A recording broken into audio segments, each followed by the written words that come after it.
வீட்லயே அடை செஞ்சு ரொம்பவே டேஸ்டியான ஓணம் மேண்டேட்ரி அடை பிரதமன் எப்படி செய்யலான்னு பார்த்துடலாம்.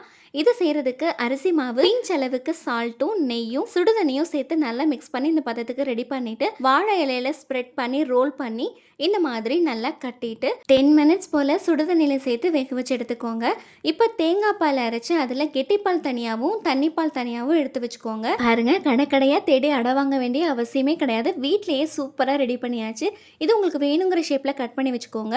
இனிப்புக்கு ஒரு கப் அளவு வெல்லமும் அரை கப் அளவு தண்ணியும் கொஞ்சம் போல் ஏலக்காய் தூளும் சேர்த்து மிக்ஸ் பண்ணி வடிகட்டிட்டு நம்ம ரெடி பண்ணி வச்சிருக்கிற அடையை சேர்த்து மிக்ஸ் பண்ணிவிட்டு ஃபஸ்ட்டு தண்ணி தேங்காய் பாலும் அதுக்கப்புறம் கெட்டி தேங்காய் பாலும் சேர்த்ததுமே ஸ்டவ் ஆஃப் பண்ணிவிடுங்க. ஃபைனலாக முந்திரி திராட்சை தேங்காய் இதெல்லாம் நெய்யில் வறுத்து அடப்பிரதமன் மேலே சேர்த்துக்கோங்க.